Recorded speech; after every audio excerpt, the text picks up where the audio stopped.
Is it okay to start?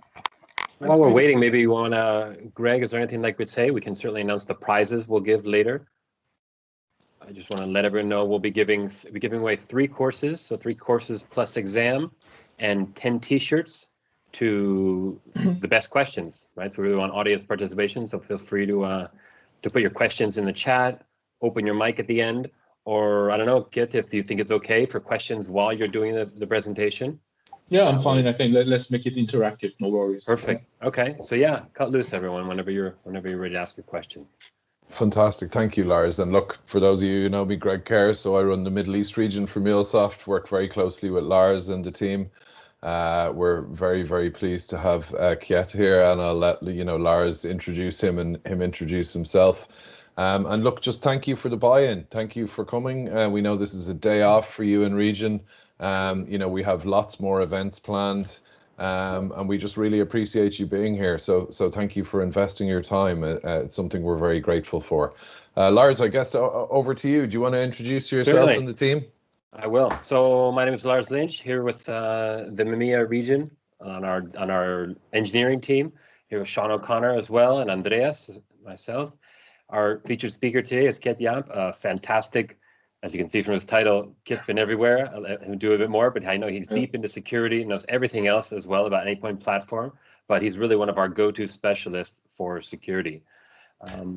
Anyone else on the call as far as Nathan or Andreas or Sean? Would you like to introduce yourselves? Maybe I'll turn it over to Sean if anyone doesn't know Sean O'Connor. Hey, Sean, you're on mute, Sean. So I do spend about 4% of my day on mute. Yes, indeed. Apologies. So hello, everybody. I'm Sean O'Connor. So I look after the solution engineering team for the region, along with Lars and Andreas and the rest of the guys. Delighted to see everybody here. Just to echo Greg's words, thank you very much for taking the time to join us this morning. It promises to be a very good, interesting session. Thanks, guys.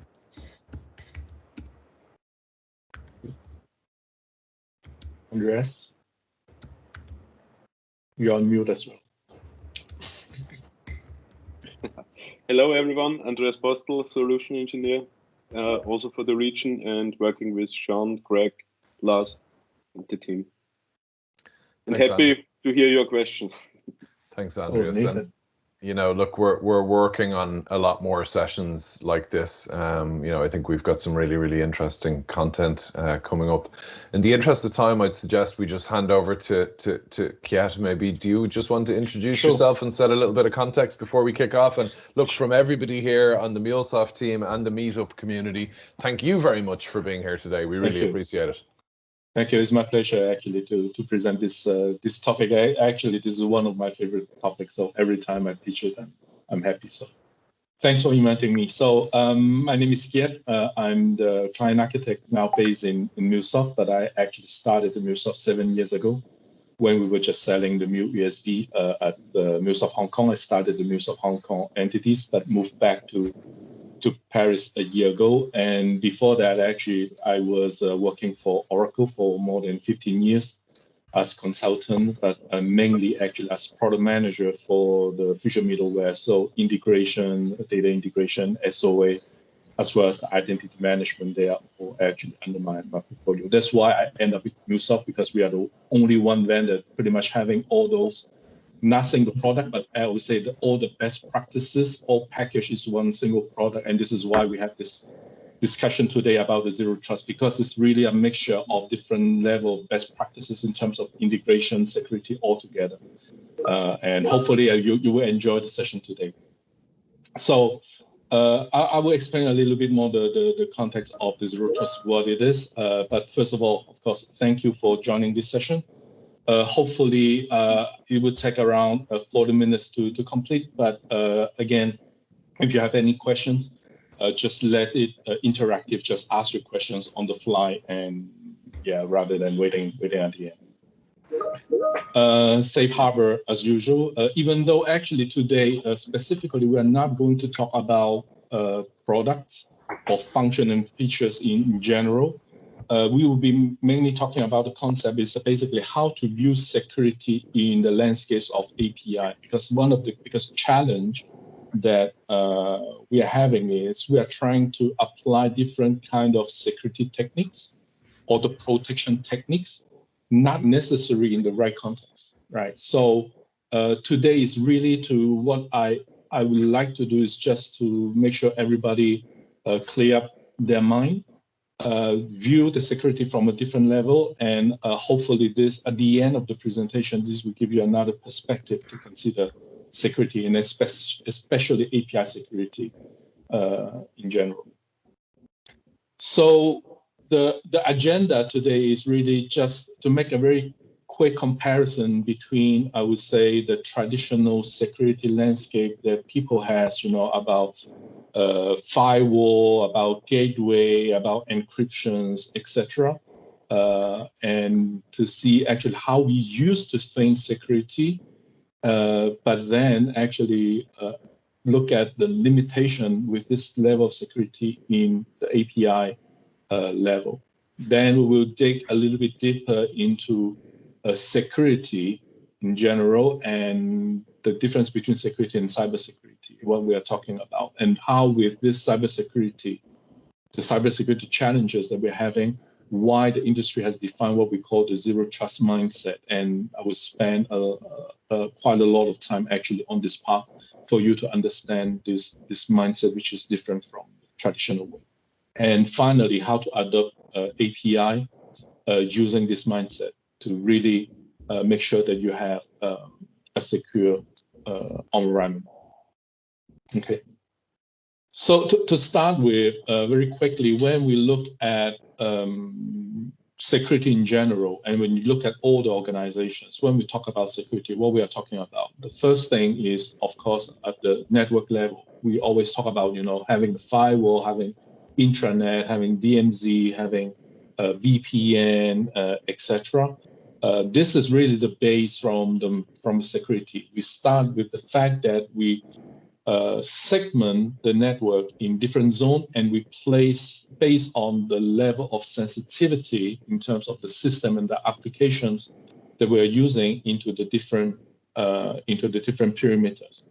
And alongside with this, I would say, network level, perimeter level security, we have the identity and access management to basically apply authentications, authorizations once we pass through each of the gates, or we pass through a certain perimeter. The identity and access management will say, okay, if you can access the resource or not. Okay, and this is basically the type of security model that we're seeing everywhere in every organizations in the world, except one, and I will name it later on. And this kind of security model is what we call the security by the node. By the node is in the sense that if you are not actually coming from a trusted zone, you are not passing through the firewall from a proper channel, and you don't have the right authentication and authorizations to access the service that you're asking for, we will just block the access. Okay, so this is the very traditional way. Any comments about that? Everybody agree? And I'm pretty sure your organization is having this as well. Yeah, no answer. So I suppose that everybody acknowledge that. So this is very traditional. And basically the principle that we're saying is that if the enemy cannot get in, you cannot get out. Basically, you cannot get anything out. So we take this approach. If you cannot get in, you cannot get things out, then we are secure.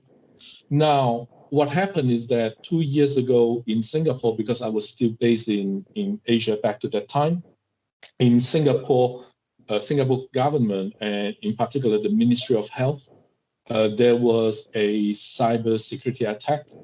And this attack basically was a very significant one. I think more than 100,000 patient records were leaked into the internet, including the Prime Minister. Now, knowing that Singapore is not necessarily the most open country in the world, and they are extremely keen in terms of security, do you have an idea where the attack is coming from? Of course, they're having everything in this environment, having Citrix and the whole thing with the different firewall in every places to secure access, but they still got the attack. So do you have any idea where the attack is coming from?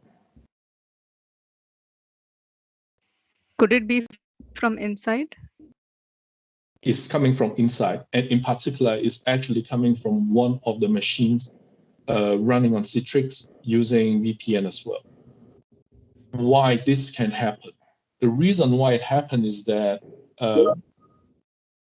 the administrator or the operator actually using the machine accessing the Ministry of Health informations realized that actually he's using one of the biggest vendors, database vendors, client server applications. And he knows that if we are running a client server applications with this particular vendor, it means that there's a client, a network client, which is open directly into the database. And he knows that if there's a client in place, there's a configuration file basically listing all the databases available, accessible from this client. So what he did is he was just taking one database one after the other and trying to see if some of the default account was available, because in every organizations we install databases in different point in times with different versions. There's no way for you to make sure that everything is configured properly. And which has happened that he was able to get access into one of the database using the default account, which was not disabled. And then from there, he was trying to create some database link, and he was able actually to access the other databases and get the information. This is how the information got out. So do they have the firewall? Yes, they have all the firewall, necessary firewall, etc. Do they have authentication authorization mechanism to protect access? Yes, they have it. But you cannot prevent the fact that people using the systems has malicious intentions. This is the first thing. And the second thing is you cannot protect an extremely heterogeneous network with different type of protocol with different level of security by just having this kind of perimeter security. Okay, and then this is the biggest problem. And this introduced into this level of parameter-based security is not enough. Now, perhaps it's a little bit difficult for people to recognize, to understand why it's not enough, because this is somehow things that we have been doing for ages, right? So in order to make you understand why it's not enough, I would like to take a concrete example. Even though this concrete example, I think for all of us, we have been having this experience for the last year, but still, I'm pretty sure you have this experience. It's basically when you go to the airport. When you go to the airport, actually, there are multiple steps that you will go through from the moment you check in and when the moment you actually you take your flight to leave the country. So let's just focus on the functional aspect of the passenger journey at the airport. Just focus on the functional part.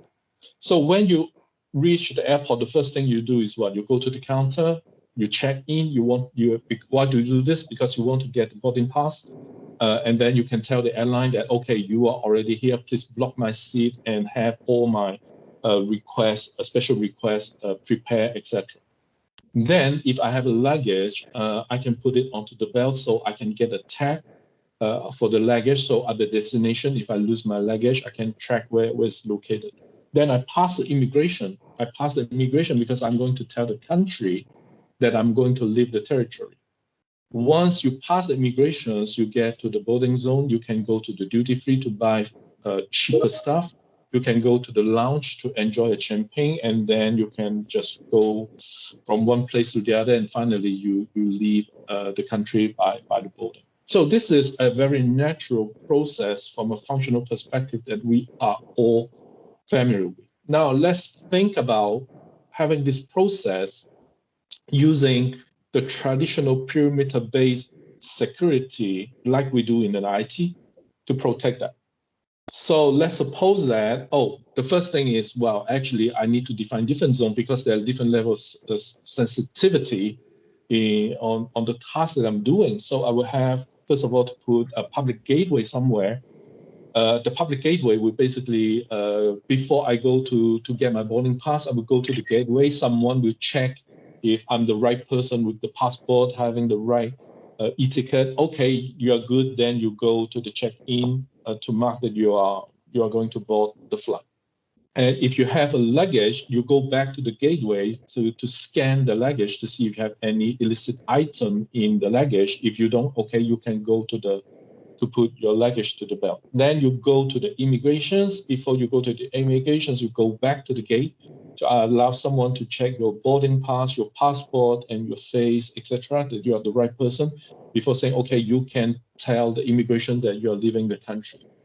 Then you go to the second gateway to go to the duty free. If you want to buy something, you go back to the gateway to check you have the right boarding pass before you can buy something. You go back to the gateway if you want to go to the lounge. And if it happens that you need to go back to the duty free again, you go back to the gateway, etc., etc. So this is pretty much, when we talk about network-based, perimeter-based security, and with a dedicated identity and access management to validate their authentication and authorizations into a central place. This is pretty much the journey, how it looks like if you are doing this using the IT way. As you can imagine, and you might have experienced, you have never seen any airport in the world doing this. No airport is doing this, except one in Manila. So be careful when you go to Manila. But there's no airport doing this because we know that this is not secure. People can bypass the gateway. As long as I know the route, I can bypass. Let's say after I put my luggage for the check-in, I can go straight to the immigration area without going back to the gateway. Nothing forced me to do that, right? Same thing when I'm in the boarding area, I can just go to the boarding area before going back to the gate, right? This is what is happening. But amazingly, in general, in the API world, this is what people think about. When they think about API, okay, I do my API implementation, and that doesn't matter. The security, we just put it into some kind of API gateway layer, and then let's see how in the gateway, if I have all the encryption capability, I can have all the token validation capability, I can filter all the IP, etc. The more policy that I have, the more happy that I am. The more capabilities that I have, the more happy that I am. But ultimately, it doesn't mean that it's secure, right? So this is the challenge in API in general. Of course, if you are using MuleSoft, you can also apply this kind of model. You can say, okay, MuleSoft, we put a dedicated gateway to do that. It doesn't mean that it's secure. So in order to make it secure, we need a different thinking model on how to achieve this. But before that, you have any question about this? So generally, in terms of the internal APIs, we should have the security within the internal components. Generally, we leave security once we have bypassed the external boundary. The internal application, we do assume that security is not required, like having a mutual TLS within the internal applications. So that I've seen most of the application is left out, which is becomes critical, but it has some performance implications also. Yeah. There are a lot of performance implications, and also the possibility for misconfiguration, because all those rebounds, back and forward from the gateway, if we do this, is actually introducing a lot of configuration overhead, and is actually making the whole model even more complex. So this is where actually, and this is why people start talking about the zero trust security model. So the first thing, before I talk about the zero trust, let's look at the differences between security and the cybersecurity. So as you can imagine, when I take about the case of the Ministry of Health in Singapore, we're not talking about a lot of systems involved already, because it's just internal organizations with a couple of applications, and they were already having security attacks. Now imagine with APIs, it's basically each API that we're opening up, if we are using the same type of approach, it's basically one additional door for people to attack. It's basically API is going to make the situation even more complicated when you think about it. So, and with this, already in the past, with limited type of applications, with perimeter-based security, with a dedicated identity and access management is not enough. Now consider having all the APIs, and what we're saying is having just another yet of just API gateway to do this. Yes, sorry. Is there a question? Okay, I continue. So when you consider this in the past with firewall identity and access management to protect a small amount of application is already a problem. Now with tons of APIs that you're going to deploy, and by expecting having an API gateway somewhere to define the perimeter to protect access is basically not going to work. Okay, so this is going to be the biggest challenge for everyone. So the thing is having just this kind of black box mindset of having a gateway with perhaps with all the capabilities that you can think about, you know, encryptions, token validations or whatever, is not enough. It can at best protect you from brute force attack, but is not going to help you for malicious attack like the cybersecurity, because cybersecurity is really about malicious attack through a proper channel. And with this, this is how we define the zero trust security model. What we are saying is that the security by the node, by just actually defining the perimeter, is not acceptable anymore. Instead, what we need is to define what we call the zero trust model, is to say that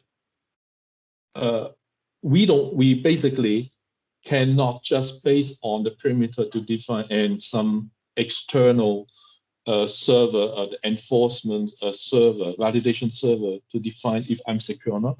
What we need is to make sure that the validations happen directly at the API level.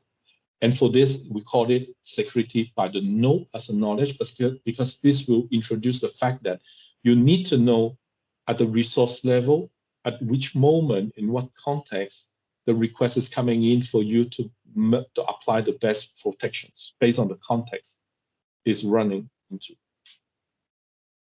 Okay, now, what is the zero trust mindset? The definition of the zero trust mindset is what? The zero Sorry, trust, yes.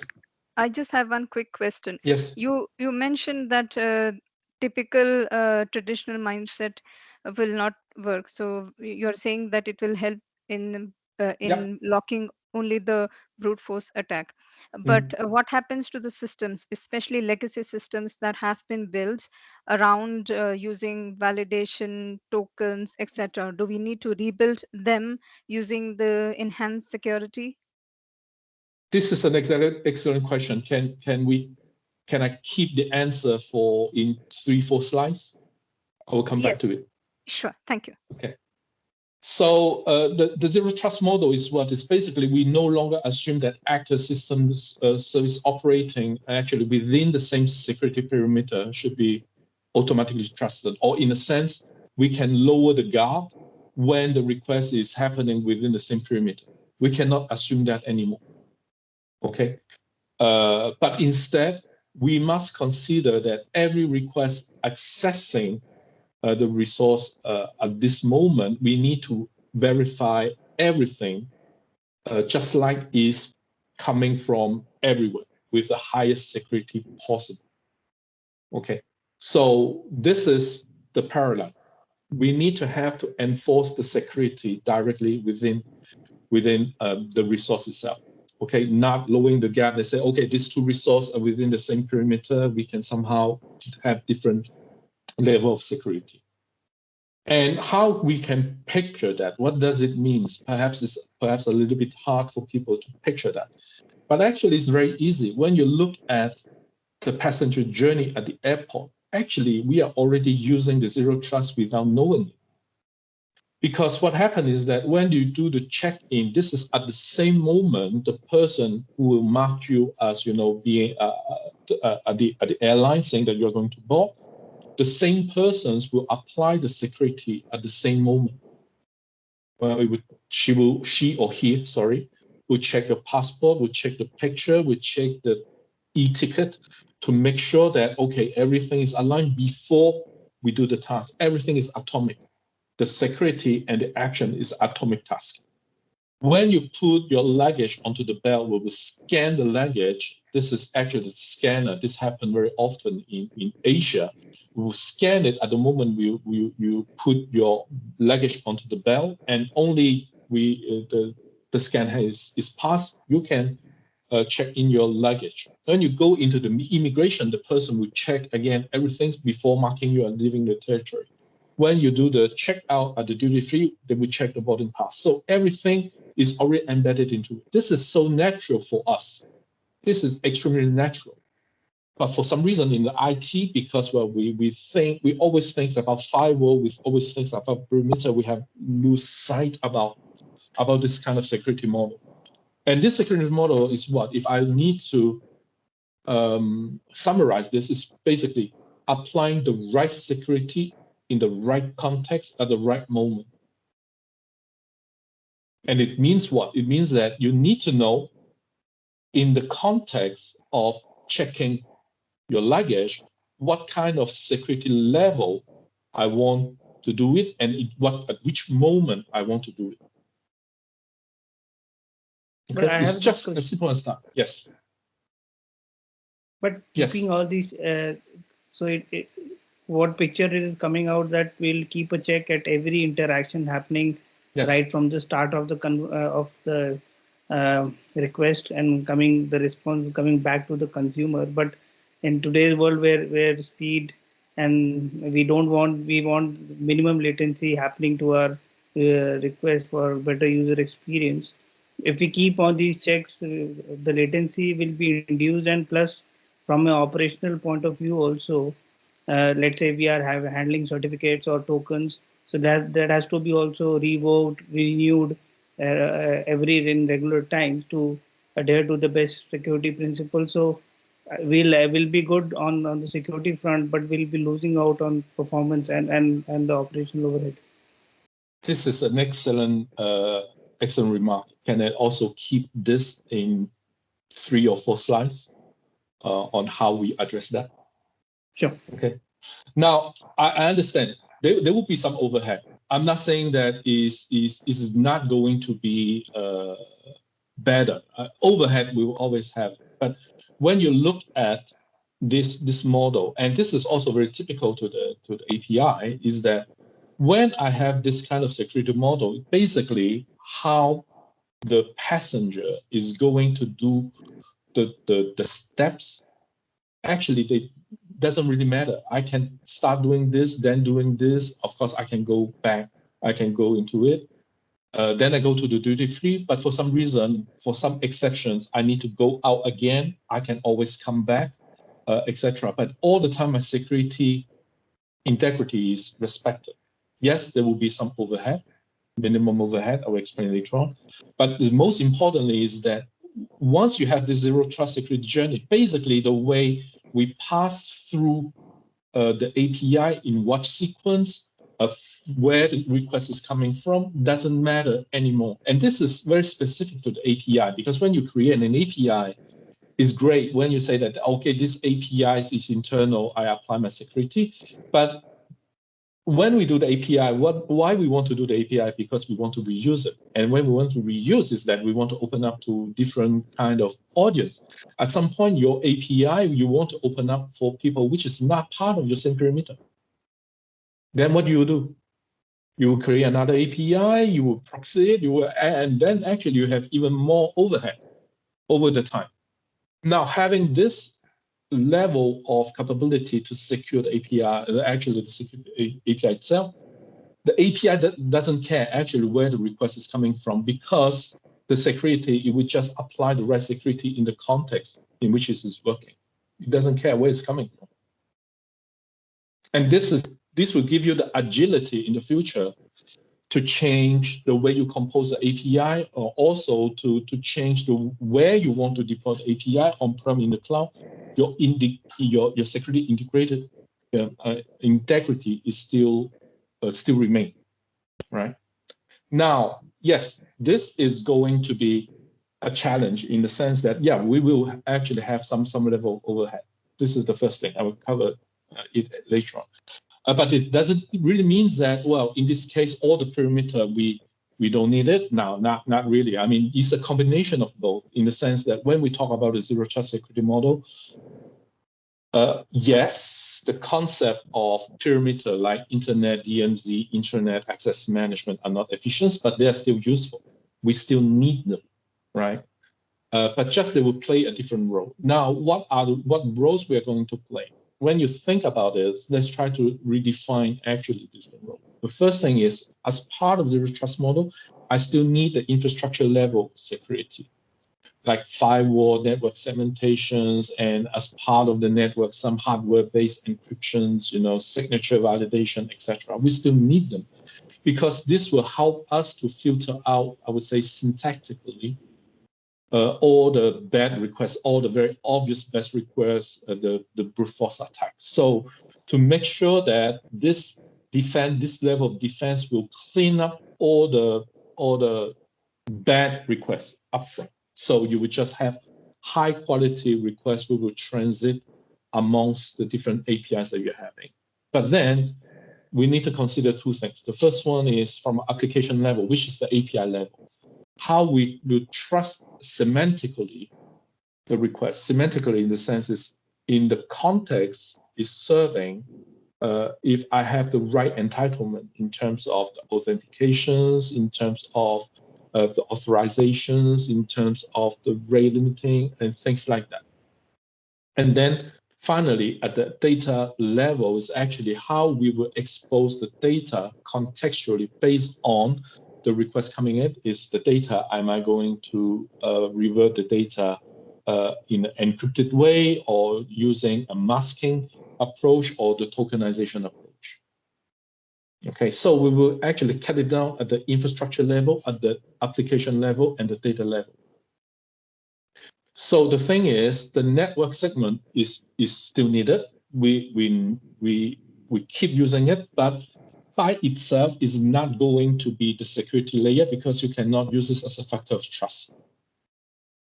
It just helps you to filter out all the bad requests. This is the first thing. But then what we need is that from the service level or the application level at the endpoint level, we need to be able to apply the security enforcement directly at the endpoint level based on the context in which it's using. It sounds complicated, but it's not very complicated because why? Let me go into the API model. At least I would say the MuleSoft API. When you think about the MuleSoft API, I will go very fast about it. I think everybody know what is Anypoint platform. We have a unified runtime. The runtime gives us the possibility to create API implementations and apply API security as well. And everything is centrally managed, etc. And then what we are going to create are the modern APIs. So with the modern API, you have the connectivity logic and the API contract and the security all packaged together.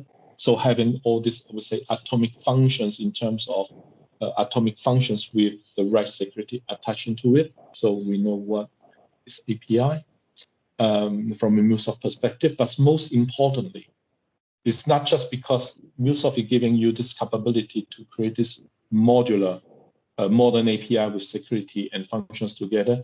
Most importantly is that we have API-led connectivity. When you look at what is API-led connectivity, about what experience API is, what the process API is, and what the system API is, actually they are contextually built API in a sense that we know very clearly when you have the API-led model, what type of security you are going to apply. Back to the first question, I can't remember the person who asked me, yeah, but under the backend systems, we have different level of security model, etc. How do we protect that? Do we need to redesign, open it up? No, this is basically what the API-led model is supposed to do, in the sense that the API-led model, the system API layer is the anti-corruption layer to basically shadow all the heterogeneous backend system with different level of security we will shadow all of them and then to provide a unified security model on the top. So that moving forward, people will not going straight directly into the backend systems based on very heterogeneous security model. No, everybody will need to go through the API to access it. And then we can apply a unified security model to protect that. And this is why we call the system API layer as the anti-corruption layer. Then from here, what you can do is, of course, apply extremely rigid security model, user authentication, token-based authentications, in addition, some data encryptions or tokenizations and things like that. So you will protect the access, direct access to the backend system. Nobody else can access directly to the backend system. Everybody can access via the system API. Then once this anti-corruption layer is created, we can have this process API layer to start composing value-added functions amongst the existing systems that you're having, reusing all the APIs securely, and then repackage new functions on the top of it. Then the experience layer, this is where we will repackage all those functions and data into the particular context in which it's going to be used. It's going to be used by mobile applications where it's going to be accessed by open network. So perhaps security-wise, I need to reinforce a little bit, or it's coming from an internal web portal where security layer I can actually readjust. So basically, the API-led model by itself is already a contextually based system for you to anti-corruption layer, first of all, to your existing system, but also a contextually built layer for you to provide additional value-added functions into your organization. So with this, you can start securing your APIs based on the context that you want, right? If the encryption already happened at this level, the process and experience, I don't need to encrypt it again. And this is how, from a latency perspective, we can better fine-tune what you want to do. You are not going to apply all the same policy everywhere, but you apply the right policy in the right place. For example, for the experience API, this is the way where we will accept really external requests coming from different angles. So this is where we apply all the security related to the token validations, etc. But when we are back to, I would say, the system API at this level, system API will only accept requests coming from process API and experience API anyway. So perhaps at this level, we can just apply a client ID enforcement instead. I don't need to have to validate the token again because the token is already validated. Okay. I'm having some echo. Yeah, I just Go want to ahead. recap. So you are saying that how can I say, the main part of authentication, security actually happens at the experience and the process layers, and then at the system APIs, we do the bare minimum authentication. No, I'm not I mean, saying that we're doing. security. I'm not saying that we're doing the bare minimum, but you can refine based on your infosec policy, what policy is best suited to your environment, and also from a performance perspective. One of the challenge with a traditional API gateway is that, at least from the vendors, their selling point is to say, look, I have 200 policy, it's great, we are extremely secure. But when you ask them, okay, in this case, if I use your gateway, which policy you want to apply? I should apply. They will say it depends. It depends because, well, we just don't know because it's at the perimeter layer. Now we are giving you this possibility to define based on a normal execution flow to see at which level, what level of risk that you might have and how you want to apply them across the chain. If this system API can only be called from the process API, and those process API can only be called by the experience API, and the experience API already having the token validation, and you are into your own network somehow. Here, I can just propagate the token, actually the principal here, and this connection here, I can just validate, for example, with a client ID and client secret enforcement, just to sign where the request is coming from, right? I don't need to apply the same token validation, which is extremely heavy in every places. This is what I'm saying. Now, I will come back to this later on, because there's a methodology to help you to define your own policies. But this is just the model that the API-led is promoting, because what we are using in the API-led is all those contextually built API, and with the context, give you this possibility to define what policy you want to apply in this context, and having everything secure amongst them. Yes. So generally, the SSL termination will happen at the experience layer, right? So once the traffic goes beyond experience layer, even though we can in place a client ID secret, but the data would be flowing in unencrypted manner, right? Because generally we'll be doing always encrypt it. Nothing prevents you to keep TSL here. I'm not saying that everything is wide open. The protocol itself, you can keep using TLS. It's not a question. If you want to restrict it even further, if you are in context of using runtime fabric, you know that you can use the security manager to even establish a two-way TLS amongst all of them. Nothing prevents you to do that. But what we are saying is that this security model is the zero trust security model, because it's not based on the perimeter or external system to do that. And you're applying the right security into the context in which the API is being called. We're giving you this possibility. Maybe I just confuse my answer. Given a case, let's say a token is coming through from the front end, and the user has a claim to do, let's say a role is assigned to get customer details from the customer system, and the client ID enforcement will if it goes down to the system layer, it will have all the operations applicable. So even though the user is supposed to get customer details, but the same token will not be holding code for fetching information from system API. There are two level of information. The client ID, client secrets help you actually to recognize the application, the caller, not the end user. The token, yes, has this capability having the user. If you do the token validation, which means that this API already know which user, which principal we are using. What you can do is just to propagate the principal, not propagating the token, because then you will save time. We're going to propagate the principal across a defined secure zero trust network down to the system API here.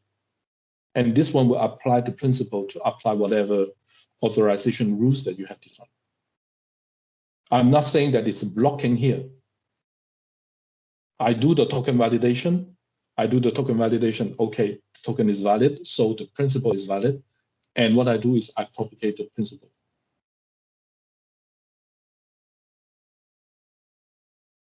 Okay, I have some example. I will come back to it.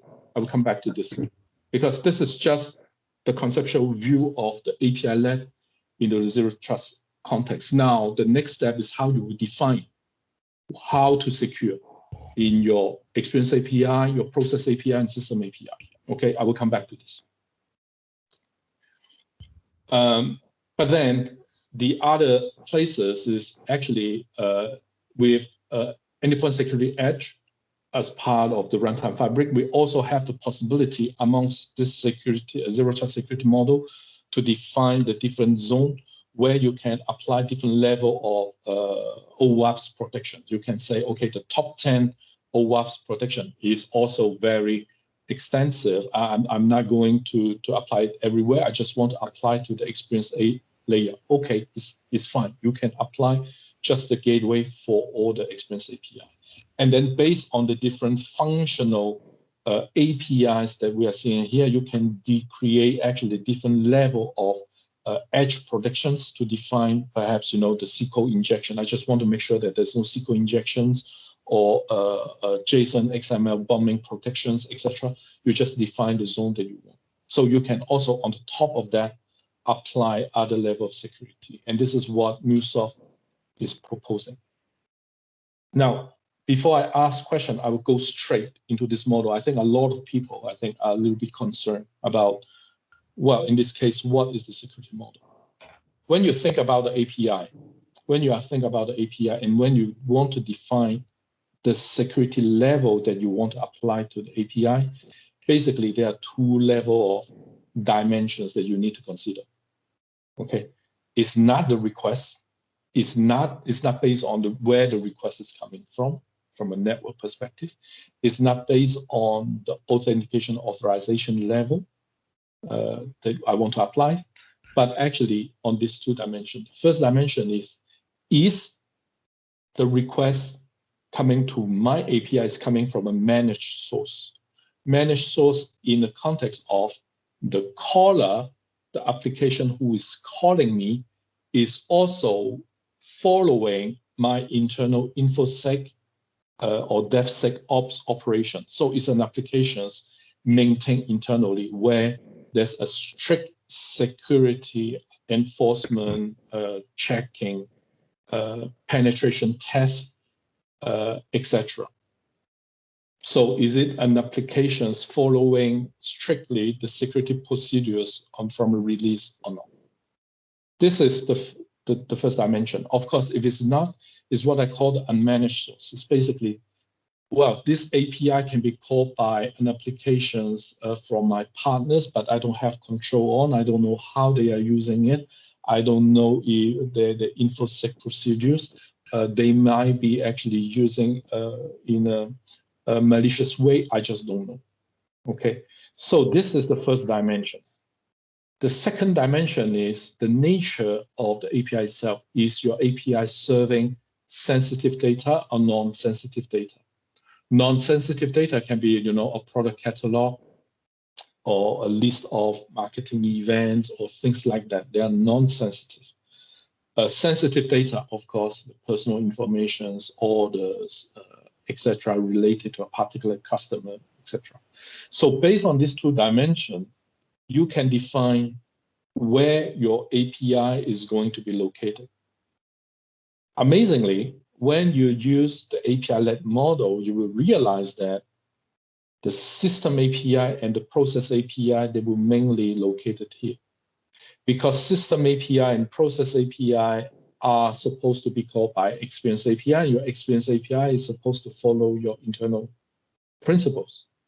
So somehow you can lower a little bit the gap. Doesn't mean that you don't need the security, but you can actually define that the risk is either low or medium. But for experience API, mainly the experience API, they might be medium and high, because the experience API can come from a network that you don't necessarily trust. Someone can be sniffing your network and replay the attack, or it's actually coming from an applications that you do not have control on. Okay, so the first things that you need to do is, based on the API-led model that you have defined, with the different API that you have in your API-led, place them into this matrix. And based on that, you need to sit with your InfoSec team, because this is not something that you can define on your own to say, okay, if I'm in this level, okay, it's low, but what low is mean what? What level of risk that I can accept, and what level of risk I cannot accept. And if the risk I cannot accept is this and this, then you apply the right policy to protect that. So there's no out-of-the-box predefined policy to tell you which one you want to use, but we are giving you the guidance on how you need to think, what level of policy, what kind of policy you need to apply. Once you have this in place, and this is actually an extension of another API workshop that we generally do with the customer, when we define the interaction between system API, process API, and experience API using the sequence diagram. You can now place your security policy directly into the map, into your diagram, so you can see end-to-end how your security is being propagated. Now, let's take an example. If it's an experience API, which is used by an internal portal and calling some process API and system API without sensitive information, okay? So this experience API is going to be classified as low. So in this case, I can just do, for example, OAuth validations using a client credential mode because there's no user login into it. And then because I just want to make sure that this process API can be used by different persons, etc., and not overloading it, I will apply the rate limiting, for example. This is enough. This is just a guidance with the end-to-end sequence diagram of your API-led model and the categorizations of your experience API. You define actually what security you want to put in place. Same for the process API, same for the system API over there.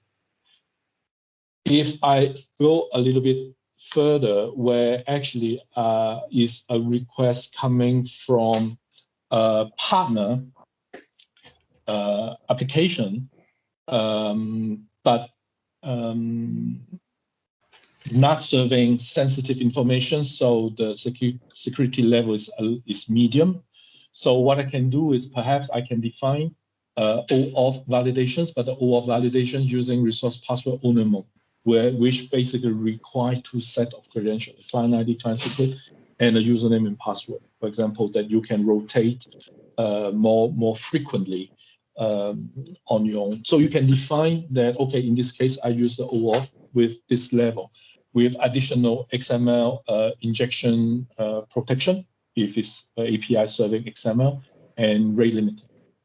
Again, I'm not saying that this is the way that you should go, but it's actually giving you the indication of the consideration that you need to put on for the experience API. Hi, Keith. Sorry to interrupt here. Yes. Can you please zoom the screen? I mean, some of the users are not able to see this presentation. If possible, can we have a zoom? I can. I don't know how to zoom. I'm zooming now. Can you see it? No. Kiat, is it okay with you if we share this content as a PDF? Yeah, of course. Of course. We'll share this I share to you. You have the deck anyway, so no worries. Everything. And we'll share it with We'll share it through the team with everybody, so you'll all have access to the content. Thank you. Yeah. Thank you. So maybe this is not the right time. Sorry to interrupt. So would you be addressing later on about? I'd always get confused between the OAuth 2 and the OpenID Connect. Which one to be preferred in which scenarios? Or is the right question to ask at this point in time?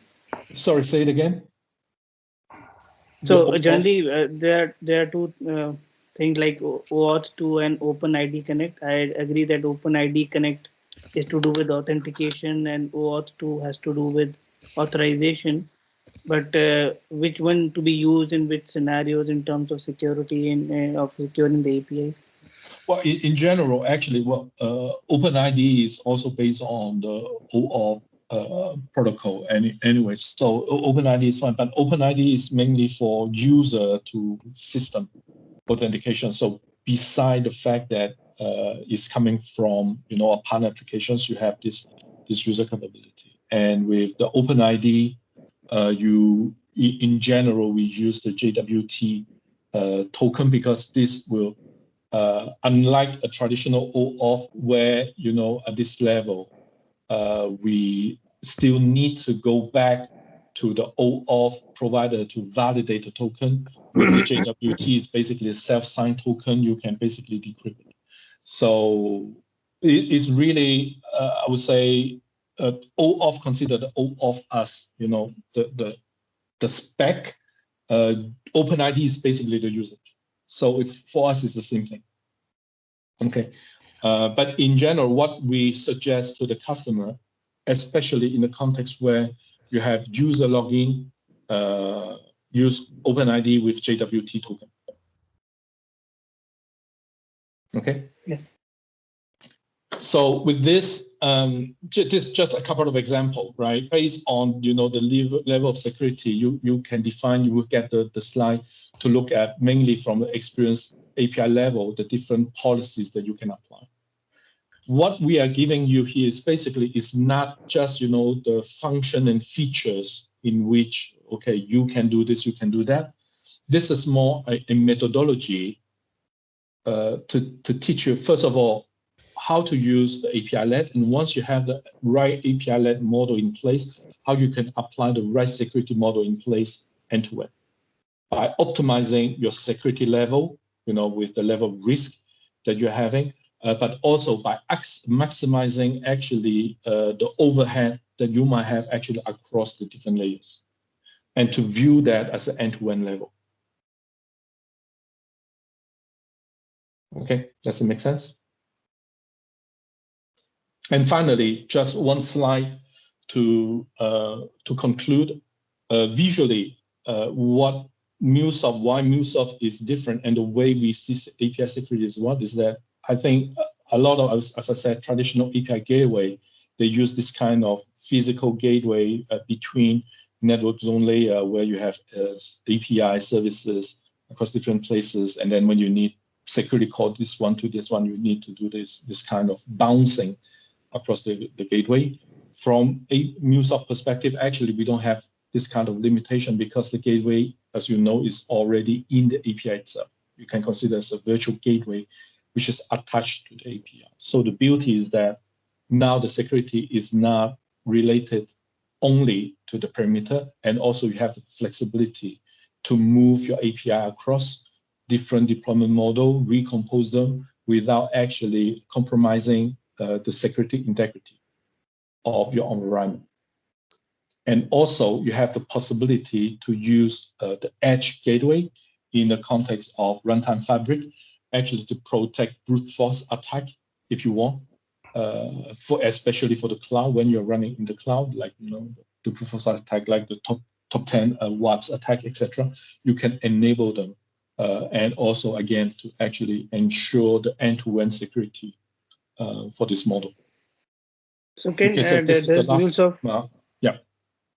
Does MuleSoft provide DDoS attack in terms of the SYN flood, or it is only to do with the HTTP based DDoS attack? We have another options called the Anypoint security option. So this is an options that you can add on the top of your runtime fabric subscription. So with the Anypoint security, you can have this DDoS protection attack, as well as the capability to do data tokenization. And the tokenization at the policy level, in the sense that, okay, when you call this policy, when you get the payload back, the attribute in the payload will be tokenized. So we will scramble the data, keeping the same data format, but actually scramble it so that it's a non-readable format, something like that. So and this also is like an option. And also like let's say blocking any traffic coming from a particular geographical region, just to stop. So coming from origin, if there's actually one particular IP or couple of IP is actually attacking, doing DDoS attack, the edge will actually stop the request and protect that. Yes, this is the role of the edge gateway, which is part of the Anypoint security option. But this requires actually runtime fabric. But from my understanding, this is something that in the region what you will be using anyway when you deploy in the cloud. So yeah, you can have. Is it available in the UAE region? No, from my understanding, I think you do not have access to Cloud Hub, right? So in general, your deployment is mainly on-prem or in private cloud. Yeah, hi. I have one For quick some of question. the Sorry. sorry, for some of the clients, but one of the clients I worked with, it was on cloud, in Cloud Hub. So In Cloud Hub? Okay. yeah, I do believe we were using Europe servers, so it will be available in from what you have explained. Well, Cloud Hub for the moment do not have the Anypoint security capabilities. Actually, we will have it from Cloud Hub 2.0, and I'm pretty sure you have seen the roadmap is it's basically, as my understanding, coming from H2. But as we speak right now, it's not available on Cloud Hub. It will Got be. it. Thanks. Yeah, I have one quick question. So, where exactly the Anypoint service mesh comes into this picture? What sort of role Anypoint service mesh plays here? Okay, you can consider the service mesh layer is basically for your existing Kubernetes environment. So its role is what? Is to protect the access to the microservices that you have created in your Kubernetes and register them directly into the Anypoint platform so you can apply the security as we speak. So if you consider this, if I suppose that this is your Kubernetes, you have a lot of microservices already created, for example. The service mesh is basically going to be the MuleSoft service mesh, which will be inside your Kubernetes. So it's not as an external gateway, but it's going to be inside your Kubernetes here. Okay.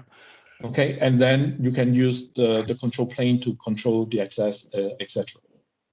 So we are providing the zero trust security model, at least access to the microservices through the gateway, etc. So those microservices which you are talking about is not really deployed in a MuleSoft, Not MuleSoft.